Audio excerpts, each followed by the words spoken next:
मेरे प्यारे देशवासियों, मैं भूतपूर्व सूबेदार हीरालाल सिंह आप सभी को ये बताना चाहता हूँ कि आज जिस ढंग से हमारा देश 100% भ्रष्टाचार से त्रस्त है, ये भ्रष्टाचार सिर्फ 3 महीने के अंदर समाप्त हो सकती है यदि सरकार चाहे। लेकिन हमारी सरकार, नेता, प्रतिपक्ष, अधिकारी, कर्मचारी ये नहीं चाहते कि भ्रष्टाचार खत्म हो। तभी आज़ादी के कितने सालों के बाद भी ये भ्रष्टाचार बढ़ता ही गया है, कभी कम नहीं हुआ। अब सोचिए, ये कोरोना करीब 8-9 महीने पहले आया और इसका निदान विश्व के सभी वैज्ञानिकों ने, डॉक्टरों ने ढूंढ लिया, लेकिन आज तक भ्रष्टाचार का कोई निदान नहीं ढूंढा गया। आखिर क्यों? क्योंकि इससे नेताओं को, हमारे मंत्रीगण को, अधिकारी को, कर्मचारी को, सबको फायदा है। सभी इसी का सहारा लेकर करोड़पति बनते हैं और यदि पिसता है तो सिर्फ इस देश का किसान, गरीब, मजदूर। शायद इसीलिए आज तक इसका कोई निदान ढूंढा नहीं गया है। सरकार जब कभी अल्पमत में आती है तो भ्रष्टाचार के सहारे ही बचाई जाती है। यदि अल्पमत से सरकार बनती है तो विपक्षी पार्टियां भी भ्रष्टाचार के माध्यम से उसको गिराने का प्रयास करती है। और जब चुनाव आती है तो मंत्री महोदय अधिकारियों के माध्यम से पैसा इकट्ठा करते हैं और फिर अधिकारी कर्मचारी के माध्यम से जनता से वसूल कर 10 गुना कमाते हैं। और रिश्वत रूपी चक्की में अगर पिसती है तो सिर्फ जनता।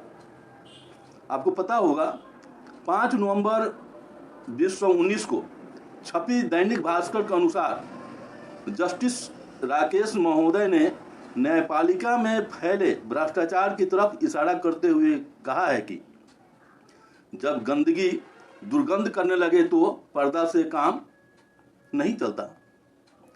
यानी न्यायपालिका में भी भ्रष्टाचार अपनी चरम सीमा पर है।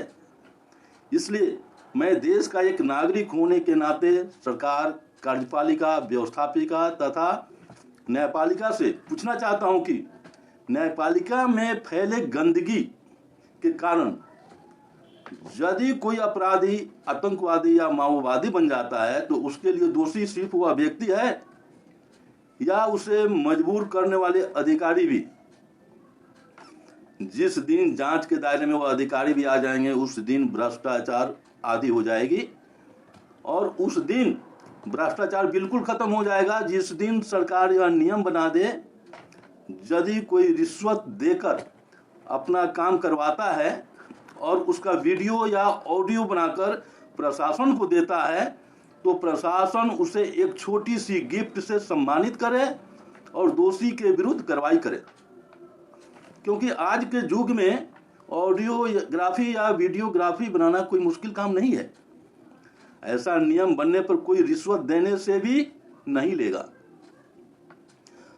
आजकल बिना रिश्वत कोई काम नहीं होता और रिश्वत लेना या देना दोनों अपराध की एक ही श्रेणी में होने के कारण रिश्वत देने वाला कहीं शिकायत नहीं करता और इसी का फायदा उठाकर रिश्वत लेने वाला रिश्वत के लिए मजबूर कर देता है।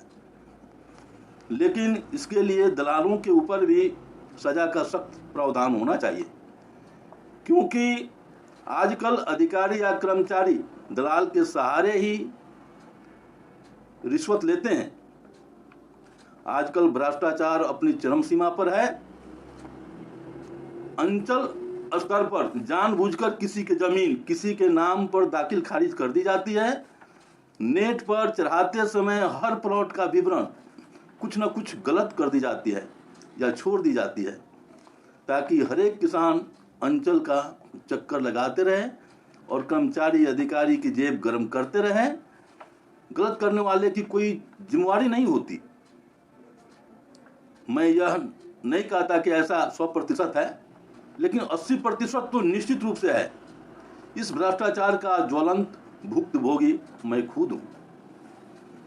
मैं भारतीय फौज से सेवानिवृत्त होकर जब घर आया और जमीन का रसीद कटवाने राजस्व कर्मचारी अंचल सोनपुर के पास गया, तो पता चला कि मेरा जमीन किसी और के नाम से रजिस्ट्री किए बिना ही दाखिल खारिज कर दी गई है, जिसका शिकायत मैंने 7 फरवरी 2018 को लिखित रूप में किया था और आज दिनांक 31 दिसंबर 2020 यानी 2 वर्ष 10 महीने के बाद भी ठीक नहीं किया गया, जिसमें कई हजार रुपए मुझे खर्च करने पड़े।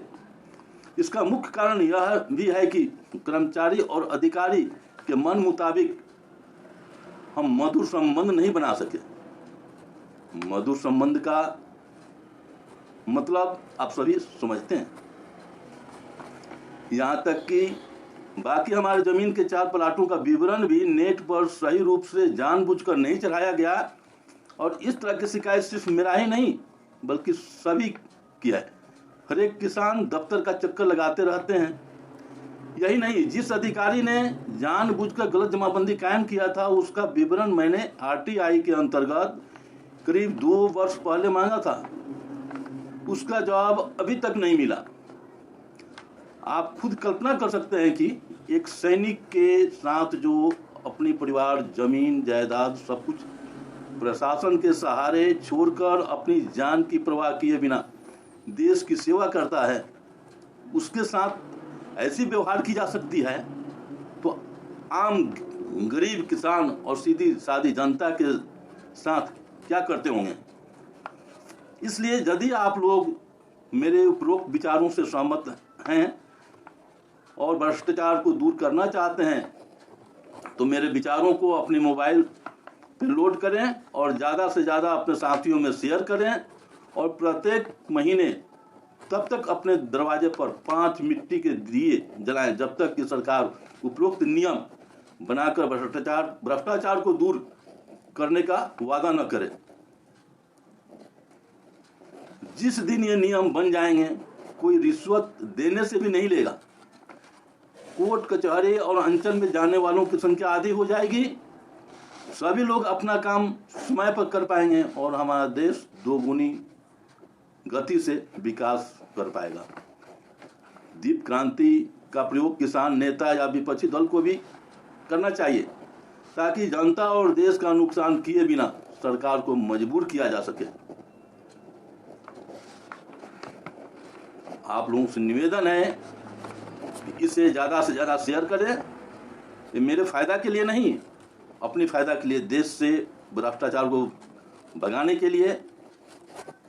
क्योंकि आज तक ये बढ़ता ही गया, घटा क्यों नहीं। ये सरकार जानबूझकर करती है, जो कि मैं ऊपर बता चुका हूं। अदरवाइज ये कोई बड़ी बात नहीं है भ्रष्टाचार को दूर करना। इसमें आप लोगों का सहयोग चाहिए। जय हिंद।